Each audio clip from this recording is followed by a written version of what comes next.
Here is another question of income statement यानी sole trader and balance sheet बेटा. This time November 2020 paper 21 question number 1. ये soul trader के आपके पास questions हैं. ये टॉपिक ओ लेवल्स जिन्होंने किया था उनके लिए काफ़ी आसान है और एज कम्पेयर टू जो नॉन साइंसेस वाले हैं, नॉन साइंसेस वालों के लिए मैं फिर एक और क्वेश्चन करवा रहा हूँ. ये देख लीजिएगा इस क्वेश्चन में क्या बोला है. Smile open a retail business 1 January 2019 with the following assets and liabilities. Bank आपके पास दिया हुआ है यानी पॉजिटिव है, डेबिट लिखा है तो नॉन करंट एसेट दिए हुए हैं और बैंक लोन रीपेबल 2022 में हो रहा है. स्माइल जो है इनकम स्टेटमेंट बना रहा था, कुछ उस इनकम स्टेटमेंट में कुछ एरर्स दिए हुए हैं. ये इनकम स्टेटमेंट बनी हुई है बेटा, प्रॉफिट भी निकला हुआ है, ये रहा प्रॉफिट. और मगर इसको हमें रीअरेंज करनी है, करेक्टेड इनकम स्टेटमेंट बनानी है और स्माइल का कैपिटल अकाउंट बनाना है यानी स्माइल के कैपिटल बैलेंसेस निकालने और फिर उसके बाद उसकी थियोरेटिकल इम्पैक्ट है वो बताना है. तो सबसे पहले अगर मैं बात करता हूँ तो मैं एडजस्टमेंट्स बना दूँ प्रीवियस क्वेश्चन की तरह या फिर मैं डायरेक्ट इनकम स्टेटमेंट लेकर चलूँ. तो मैं एडजस्टमेंट बना देता हूँ. अब ये देखिएगा सबसे पहली एडजस्टमेंट क्या लिखी हुई है. Smile had taken goods for own use. These goods cost 420 and the selling price of 630. तो जो गुड्स आपके पास पड़े हुए हैं तो ये आपको बड़ा इंपॉर्टेंट तरीके से देखना है कि आपके पास गुड्स जो है हमेशा किस पे रिकॉर्ड होते हैं बेटा. गुड्स हमेशा किस पे रिकॉर्ड होते हैं, ये बड़ी इंपॉर्टेंट चीज़ है. तो स्माइल ने जो है गुड्स निकाले ओन यूज़ के लिए. गुड्स की कॉस्ट कितनी थी 420 और उसकी सेलिंग प्राइस कितनी थी 630. मगर हम किस पे कंसीडर करते हैं, कॉस्ट पे कंसीडर करते हैं. अब ये कॉस्ट ऑफ सेल्स की डायरेक्ट वैल्यू दी हुई है, सुनना भाई प्लीज़. ये क्या दी हुई है, डायरेक्ट कॉस्ट ऑफ सेल्स की वैल्यू दी हुई है. अब कॉस्ट ऑफ सेल्स की अगर मैं बात कर रहा हूँ तो आप सबसे पहले क्या करो, जो एडजस्टमेंट्स जहाँ होनी है ना वहाँ कर दो. तो सबसे पहली मैं बात कर रहा हूँ क्या, कॉस्ट ऑफ सेल्स यानी कॉस्ट ऑफ सेल्स को एडजस्ट कर दो. बेसिकली कॉस्ट ऑफ सेल्स की आपके पास कितनी वैल्यू दी हुई थी मुझे बता सकते हो. 182,360. इसके बाद ये ड्राइंग्स होना थी यानी मालिक ने बिजनेस अपनी ज़ात के लिए ड्राइंग्स की हैं तो यहाँ पर उसने क्या लिख दिया, ड्राइंग्स गुड्स. कितनी की हैं, 640 की हैं. आपके पास कितनी थी 420. तो मैंने कॉस्ट ऑफ सेल्स को 420 से क्या कर दिया, कम कर दिया. फिर उसके बाद नीचे जाके देख सकते हो अगेन बड़ी इंपॉर्टेंट चीज़ है एडजस्टमेंट नंबर 2. सर 630 की वैल्यू का क्या करेंगे, कुछ भी नहीं करेंगे सर. आपके पास नीचे जाओ, इसके बाद कैरेज की एक वैल्यू दी हुई है. कितनी दी हुई है सुनिएगा. कैरेज इनवर्ड कितना था, कैरेज इनवर्ड में इंक्लूड है कैपिटल एक्सपेंडिचर ऑफ 400 रुपये non current asset which had been paid. यानी कैरेज इनवर्ड मतलब किराए को कहते हैं और उसमें किस इंक्लूड है कैपिटल एक्सपेंडिचर. कैपिटल एक्सपेंडिचर मतलब एक नॉन करंट एसेट को हमने जो खरीदा था उसकी वैल्यू इंक्लूड है. तो मैंने यहाँ पर क्या कर दिया, यहाँ से मैं निकाल दूंगा और उसमें क्या कर दूंगा, कैरेज इनवर्ड यानी कॉस्ट ऑफ सेल्स में ऐड कर दूंगा. तो कैरेज इनवर्ड पहले रिकॉर्ड नहीं था कॉस्ट ऑफ सेल्स में, अब रिकॉर्ड हो गया. कितने का बेटा, 400 का. डन बेटा. फिर रिगार्डिंग कॉस्ट ऑफ सेल्स की कोई एडजस्टमेंट है, मैं पढ़ लेता हूँ. ये है डेप्रिसिएशन, इंश्योरेंस और बैड डेप्ट. तो इसका मतलब कॉस्ट ऑफ सेल्स की वैल्यू फाइनल हो गई जो कि कितनी दी हुई है देख सकते हो, बता सकते हो मुझे. 182,360 माइनस 420 प्लस 400 कितना हो जाएगा. एक मिनट रुकिएगा, एक मिनट रुकिएगा बेटा. एक एडजस्टमेंट यहाँ पर है कैरेज इनवर्ड से रिलेटेड, देखिएगा एक मिनट रुकिएगा. कैरेज इनवर्ड की अगर मैं बात कर रहा हूँ यहाँ पर इस वाली एडजस्टमेंट पे, ऊपर कैरेज इनवर्ड कितना दिया हुआ है 1020. इसका मतलब ये आपके पास, और किस में डाला हुआ है इन्होंने, एक्सपेंसेस में डाला हुआ है. कभी भी कैरेज इनवर्ड एक्सपेंस में नहीं आता. तो मैंने क्या किया, जो ये 1020 था ना, जो 1020 था ना, तो इसमें से मैंने क्या कर दिया, 400 रुपये निकाल दिया. पीछे कितना बच गया मुझे बता सकते हो, 620. तो कैरेज इनवर्ड की फाइनल वैल्यू कितनी आ गई 620. इन सबको टोटल कर लो तो आपके पास क्या आ जाएगा, कॉस्ट ऑफ सेल्स की फाइनल वैल्यू आ जाएगी, कितनी आएगी बता सकते हो? 182 ये लिख दी। उसके बाद आपके पास फर्स्ट सेकेंड एडजस्टमेंट हो गई। इसके बाद बोला हुआ डेप्रिसिएशन, जितने भी एसेट्स हैं उनकी डेप्रिसिएशन 20% है, ऑन कॉस्ट है। तो इसका मतलब आपके पास डेप्रिसिएशन अगर आप निकाल अभी फिलहाल जो है निकालोगे तो कौन से एसेट की निकालोगे, इधर देख लेना, एडजस्टमेंट 2 की बात कर रहा हूं। डेप्रिसिएशन किसकी, एसेट दिया हुआ है कोई? हाँ, नॉन करंट एसेट दिया हुआ है। कितने का दिया हुआ है? 18,500। तो यहाँ 18,500 लिख दिया। इसमें 400 रुपये किस चीज़ के शामिल थे? कैपिटल एक्सपेंडिचर के थे, जो एडजस्टमेंट नंबर 2 में बोले थे। तो 18,500 प्लस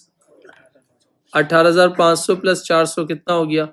18,900। कितने परसेंट बोला है? 20%। कितना आंसर आ जाएगा बता सकते हो? 3780। तो ये आपके पास क्या आ गई? डेप्रिसिएशन आ गई। तो इसका मतलब ये वाली एडजस्टमेंट भी क्या हो गई? निकल गई। फिर उसके बाद नेक्स्ट एडजस्टमेंट पे आ जाओ। The amount shown for insurance, जो इंश्योरेंस की अमाउंट है ना, उसमें 720 रुपये इंक्लूडेड 6 मंथ एंडेड 30 अप्रैल। आपका ईयर एंड कब हो रहा है? दिसंबर में हो रहा है। और आपने कहाँ तक पे कर दिए? 30 अप्रैल तक पे कर दिए। तो इसका मतलब कुछ ना कुछ आप लोगों ने क्या किया होगा? प्रीपेड किया होगा। तो थर्ड एडजस्टमेंट पे आ रहा हूं। इंश्योरेंस, इंश्योरेंस है कितना? इंश्योरेंस था 1730 का, जो कि सवाल में गिवन था। तो अब 1730 का मेरे पास क्या इंश्योरेंस है, और उन्होंने क्या बोला था? 30 अप्रैल तक आपने पे कर दिया है। तो इसका मतलब है आपका अकाउंटिंग का साल कब खत्म हो रहा है? दिसंबर में खत्म हो रहा है। तो इसका मतलब जनवरी, मार्च, अप्रैल। मैं फिर रिपीट कर रहा हूँ, जनवरी, मार्च और अप्रैल आपके पास। तो जनवरी जब रिटेल बिजनेस स्टार्ट किया था तो 1 जनवरी 2019 था। तो यहाँ लिखा हुआ है the amount for insurance included 720 for the 6 month period ended 30 April. 30 April 6 month period ended 30 अप्रैल। तो आपके पास सुनना, पीछे जाता हूँ, इसकी कैलकुलेशन बनाता हूँ। तो एक एक क्या हो गया? अप्रैल। अप्रैल से पीछे क्या आता है? मार्च। मार्च के बाद क्या आता है? फेब। फेब के बाद क्या आता है? जनवरी। जनवरी के बाद क्या आता है? दिसंबर। और फिर क्या आता है? नवंबर। तो अगर मैं आपसे बात कर रहा हूं तो इन्होंने बोला है आपका जो ईयर एंड हो रहा है ना, 6 मंथ एंडेड, मतलब नवंबर, दिसंबर, जनवरी, फरवरी, मार्च। नवंबर, दिसंबर, जनवरी, फरवरी, मार्च, अप्रैल, 6 महीने बन गए। आपका जो साल खत्म हो रहा था वो कब खत्म हो रहा था? दिसंबर में खत्म हो रहा था। ऐसा ही है बेटा। तो आप जरा काउंट करो, 720 को डिवाइड करो 6 से, 720 को डिवाइड करो 6 से और मल्टीप्लाई बाय 4 कर दो, कितना हो गया? तो यहाँ पर मैंने क्या कर दिया सुनिएगा, Therefore 720 को डिवाइड किया, 6 महीने से 1 महीने का आ गया। कितने महीने का ज्यादा दिया हुआ है? 4 महीने का। तो मैंने यहाँ पर कितना आंसर आ रहा है? 730 में से 430 निकाल दो, जो कि प्रीपेड था। तो फाइनल आंसर आपके पास कितना बच जाएगा? 730 माइनस 430 बेटा जी, 730 430 है, 480 है बेटा जी, पक्की बात है। 480 तो पीछे कितना बच गया? 1250। इंश्योरेंस के बाद ये वाली एडजस्टमेंट भी हो गई। अब नीचे वाली एडजस्टमेंट पे आ जाए। 31 दिसंबर को एक बंदा था, ट्रेड रिसीवेबल 14,800 मांगता था, जिसमें से 600 रुपए बैंक करप्ट हो गए थे। उसके बाद उन्होंने बोला था उसको रिटर्न ऑफ कर दो, और बोला था 5% प्रोविजन निकाल लो। तो फोर्थ एडजस्टमेंट की बात कर रहा हूँ, ट्रेड रिसीवेबल। ट्रेड रिसीवेबल कितने थे आपके? 14,800, जिसमें से 600 रुपये निकाल दो, पीछे रिमेनिंग कितना बच जाएगा? जी बेटा 14,000। और कितने परसेंट निकालने का बोला है? 5%। कितना होगा? 710। 14,000 में से 710 निकाल दो, कितना आ जाएगा? 14,000 में से 710 निकाल दो, कितना आ जाएगा? 6,490। ये इनकम स्टेटमेंट में क्या हो जाएगा? 600 रुपये बैड डेप के नाम से आ जाएगा। पीएफडीडी अगर निकालने का बोलते हो तो पीएफडीडी इंक्रीज हो रहा है, पुराना वाला तो सवाल में था नहीं, तो पीएफडीडी आपका इंक्रीज हो जाएगा कितने से? 710 से। आखिरी एडजस्टमेंट की बात कर रहा हूँ, लोन इंटरेस्ट की। मैंने कर्जा लिया था जिसपे 10% चार्ज करना है, तो कितना कर्जा था ऊपर जाके देख लो। बैंक लोन था 4,200 का। लोन इंटरेस्ट 4,200, उस 4,200 का 10% निकाल दो, कितना होगा? जी बेटा 420। ये जितनी एडजस्टमेंट्स थी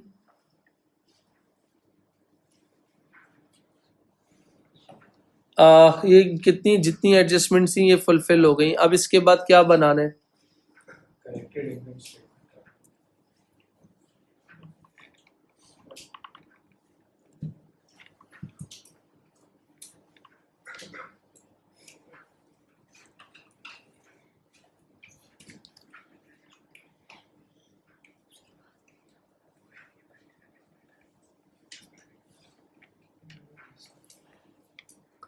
अब इसके बाद आपको इसका क्या बनाना है? Income statement. एडजस्टमेंट सारी कर ली। अब एडजस्टमेंट करने के बाद यहाँ पर क्या करोगे आप लोग? इनकम स्टेटमेंट ही मांगी थी ना, और इनकम स्टेटमेंट कहाँ से स्टार्ट होती है? सेल से। तो सेल्स कोई चेंज हुई थी क्या? सेल्स आपके पास चेंज हुई थी?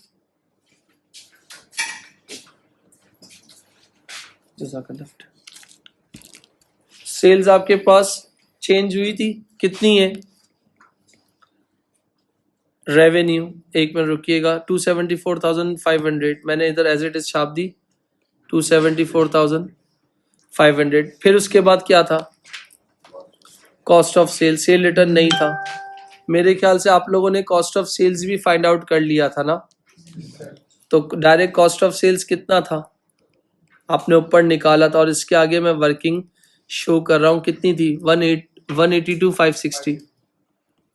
182,560 माइनस कर दें सेल्स में से। अगर कॉस्ट ऑफ सेल्स माइनस करते हो तो डायरेक्ट क्या आ जाता है? देख रहे हो सारी चीजें कट गई, opening inventory, purchases, purchase return, carriage invent सब कट गई। फाइनल आंसर क्या आ गया? कितना बेटा? 91,940। फिर क्या आता है?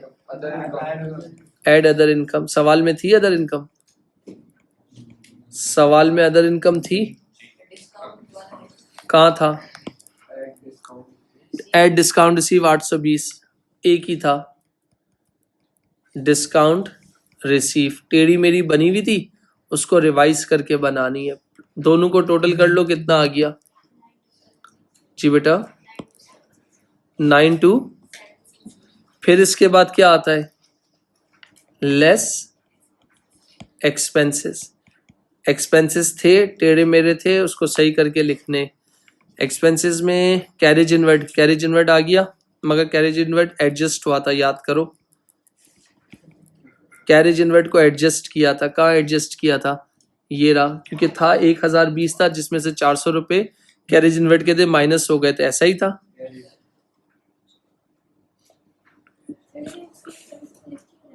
नहीं लिखेंगे, वो तो दला हुआ था। कैरेज इनवर्ट आपके पास जो टोटल आप जो बात कर रहे थे कैरेज इनवर्ट की, तो बस जो 620 रुपए की जो वर्किंग थी वो कैरेज इनवर्ट में इंक्लूड है।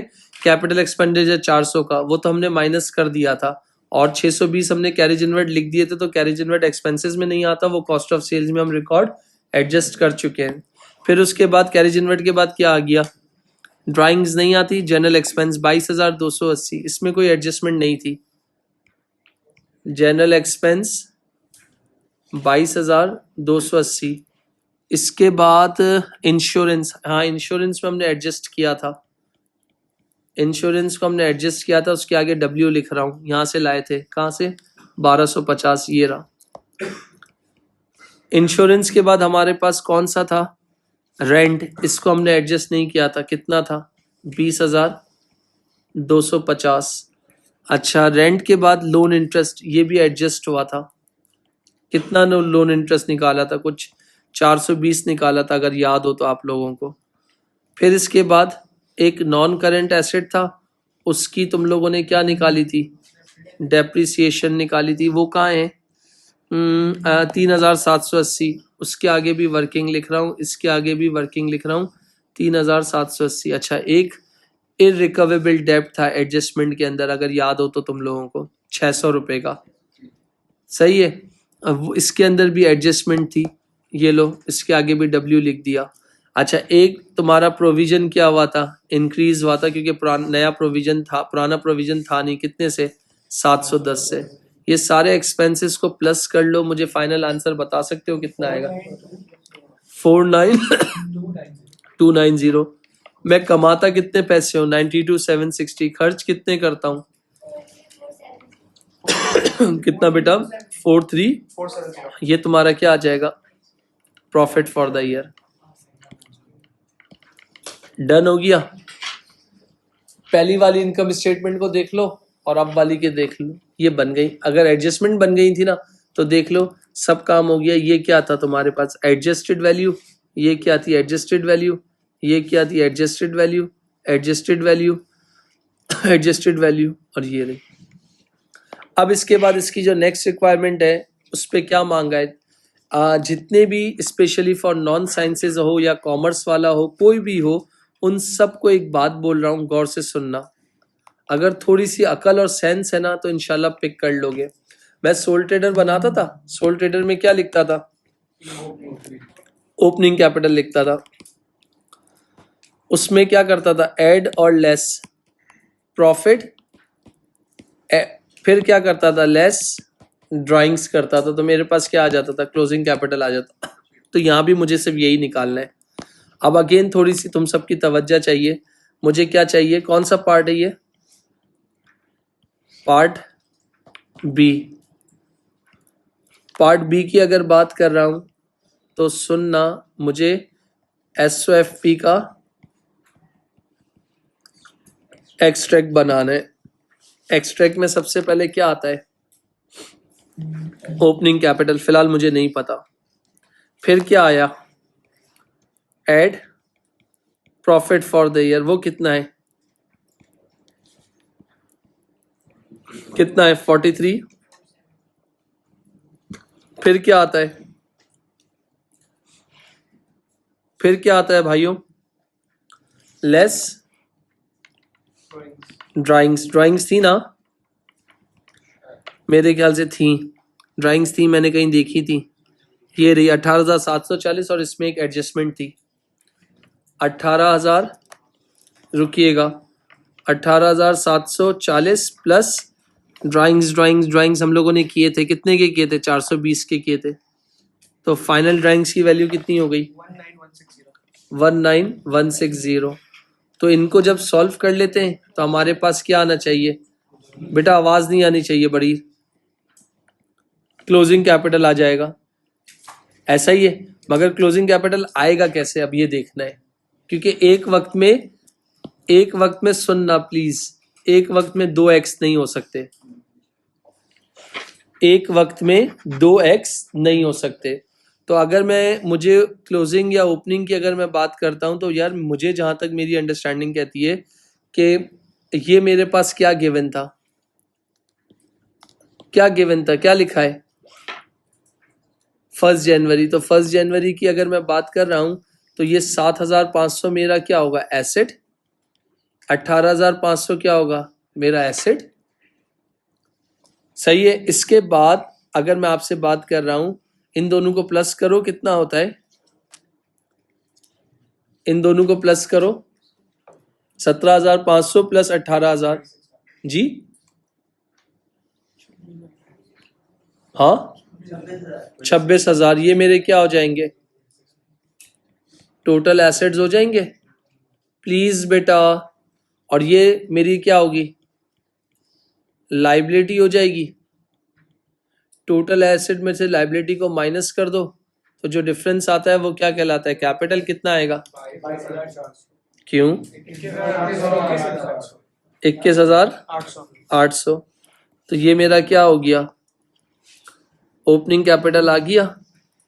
इसको plus 21,800 plus 43,470 minus 19,160। Final answer क्या आ रहा है? 4,6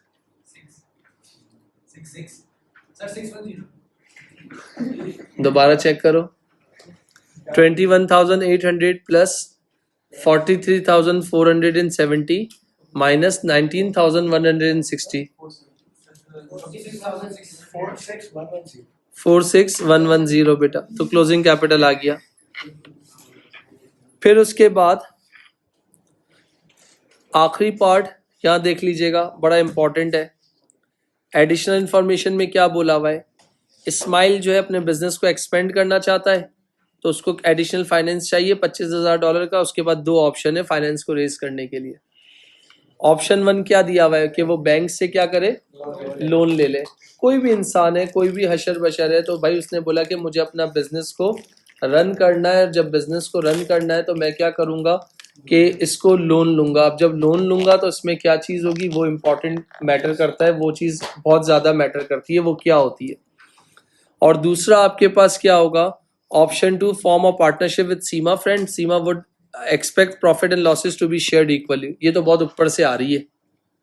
वो बोल रही है मुझे पार्टनर तो बनाओ, लड़की है ना, और लड़कियों से बहस करना तो गुनाह कबीरा है, और कोई इंसान जीत ही नहीं सकता, चाहे मम्मा हो, चाहे बहन हो, चाहे वाइफ हो, कोई भी हो। ये तो जाति ऐसी है कि इनके आगे जितना चुप रह के चलोगे तो जीत हमारी है। तो वो आई, ऊपर से आई है, वो बोल रही है कि मुझे डायरेक्ट जो है ना, मगर उसने अच्छी बात की है, प्रॉफिट में भी पार्टनर बनाओ इक्वली और लॉस में भी इक्वली बनाओ। वरना तो लड़कियां सीधा क्या बोलती हैं, प्रॉफिट में ही हम पार्टनर है, लॉस में हम पार्टनर नहीं है। तो एडवाइस करो इस्माइल को कि उसको क्या करना चाहिए। इस्माइल C benefits in keeping full set of accounting records. पहले सी पार्ट, अगर मैं सी पार्ट की बात कर रहा हूँ, मेरे ख्याल से 7 मार्क्स का ये सी पार्ट है। दो कंडीशन आप लोगों के सामने रेस कर रहा हूँ, और वो दो कंडीशन क्या थी? एक होती है लोन, और एक होती है आपके पास क्या, पार्टनरशिप। तो अगर मैं लोन सेलेक्ट कर रहा हूं तो मैं लोन के रीजंस बताऊंगा, फॉर और अगेंस्ट, और मैं पार्टनरशिप सेलेक्ट कर रहा हूं तो उसके फॉर और अगेंस्ट बताऊंगा।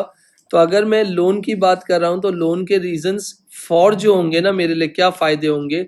अगर मैं आपसे बात कर रहा हूं, यहां पर क्या आ जाएगा, टेम्पररी सोर्स ऑफ फाइनेंस, एक वक्ती तौर पे मेरे पास मसनूई पैसा आ जाएगा। दूसरा, no affect on control of business, मेरे बिजनेस पे कोई किसी का अफेक्ट या किसी का अमल दखल नहीं होगा।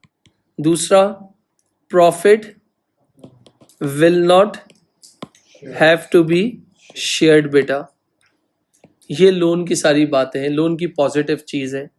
अगर मैं लोन की नेगेटिव चीज पे जा रहा हूं तो आपने यहाँ क्या लिखूंगा, may not eligible for bank loan. हो सकता है कि मैं बैंक लोन के एलिजिबल ही ना हो, कि मेरे पास ऐसी कोई काबिलियत ही ना हो, या ऐसी कोई लिक्विडिटी ही ना हो, या ऐसी कोई चीज़ ही ना हो।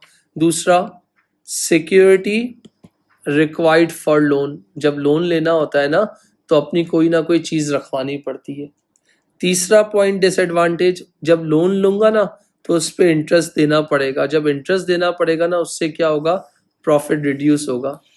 तो ये सारी चीज़ें क्या हो गई, लोन की फेवर हो गई और ये लोन के अगेंस्ट हो गया। ये ऑप्शन मैंने आपके सामने रख दिया है। दूसरा, अगर मैं पार्टनरशिप बनाता हूं सीमाबाजी के साथ, तो सीमाबाजी के साथ अगर मैं पार्टनरशिप बनाऊंगा तो इसका फेवर क्या होगी और इसकी अगेंस्ट क्या होगा। तो इसका मतलब जब जो सीमा आएगी ना, जो पैसा लाएगी, अब वो सीमा का पैसा नहीं होगा, दोनों का पैसा होगा। तो वो फिर क्या हो जाएगा, permanent source of finance. Permanent source of finance. इधर क्या था, टेम्पररी सोर्स ऑफ फाइनेंस, क्योंकि वहां देना पड़ेगा, यहाँ थोड़ी देना पड़ेगा, वहां इंटरेस्ट देना पड़ेगा और रीपे करना पड़ेगा। दूसरा, अगर मैं सीमा के साथ कोई सेटिंग करता हूं आगे जाके, तो यहाँ क्या होगा, partners might bring new ideas, expertise. हो सकता है सीमा वाकई बहुत इंटेलिजेंट बंदी हो, वो आएगी तो आइडियाज़ लेके आएगी, वो आएगी तो अपना नसीब लेकर आएगी, वो आएगी तो अपनी स्किल्स लेके आएगी। फिर इसके बाद अगर मैं आपसे एक और पॉइंट कर रहा हूं, शेयरिंग ऑफ वर्कलोड, तो मेरा जो वर्कलोड है वो डिवाइड हो जाएगा, मैं अपनी फैमिली को टाइम दे सकूंगा।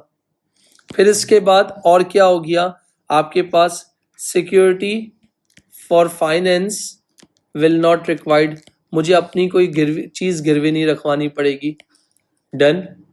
इसके बाद अगेंस्ट की बात कर रहा हूं, तो इसका मतलब हो गया कि मुझे प्रॉफिट क्या देना पड़ेगा, सबसे बड़ा डिसएडवांटेज, वो तो बात की बात है। फिर इसके बाद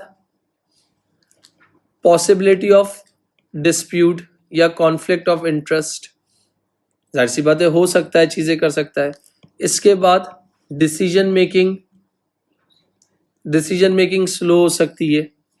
इसके बाद existing of business could be threatened if partner wishes to leave and retire, इसका मतलब जो एग्जिस्टिंग जो तुम्हारा बिजनेस होगा ना, उसमें क्या होगा, अगर सीमा या मेरी किसी की मौत हो जाती है तो इसका मतलब रिस्क हो जाएगा कि बिजनेस को डिसॉल्व करना पड़ जाएगा, बिजनेस को, क्योंकि जब कोई पार्टनरशिप का सबसे पहला रूल है, जब कोई रिटायर होगा या कॉन्फ्लिक्ट आएगा तो बिजनेस डिसॉल्व होगा। तो ये सारी चीज होंगी।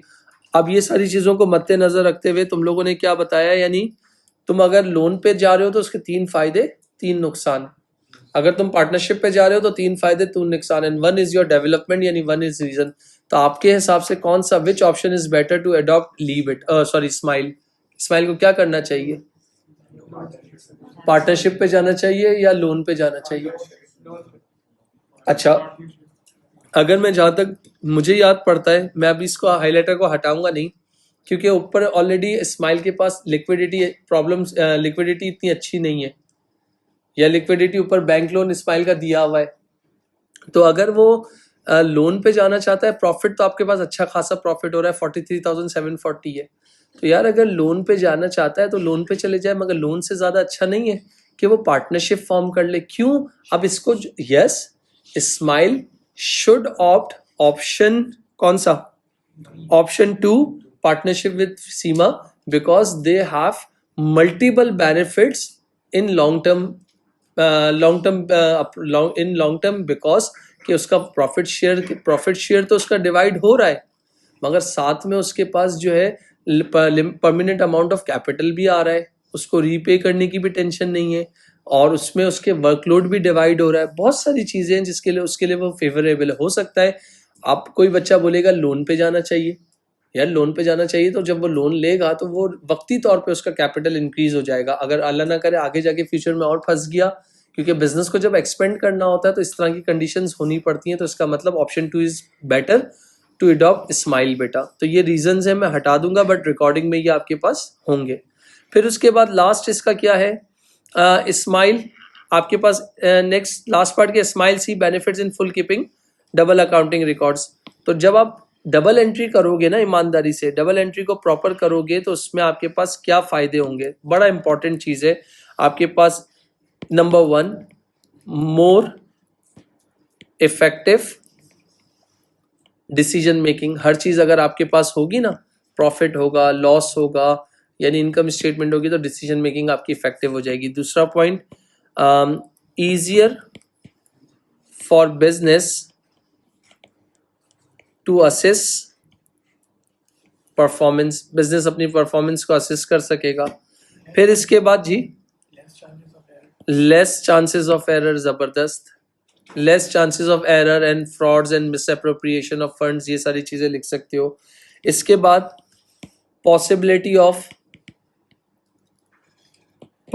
Of improve credit control system, आपका जो क्रेडिट कंट्रोल सिस्टम होगा वो इम्प्रूव हो जाएगा, आप उधार दोगे तो चेक एंड बैलेंस हो रहा होगा, आपको लिक्विडिटी प्रॉब्लम्स बिजनेस में फेस नहीं कर सकेंगे।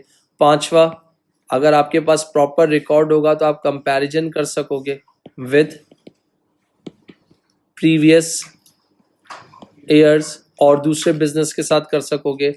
आप क्या कर सकते हो, इसके अलावा आप क्या कर सकते हो, यहाँ पर देख सकते हो, टू प्रिपेयर फाइनेंशियल स्टेटमेंट, जो आप फाइनेंशियल स्टेटमेंट बनाओगे वो आराम से बन जाएगी, क्योंकि सारी इंफॉर्मेशन आपके पास होगी। तो these are the advantage of book keeping records. पांच चार मांगे थे, मैंने आपको 5 लिख के दे दिए, और भी मल्टीपल हो सकते हैं। Provide support for bank loan application, आप बैंक लोन एप्लीकेशन के लिए अप्लाई कर सकते हो। तो this is the another question of soul trader and this time is a smile बेटा।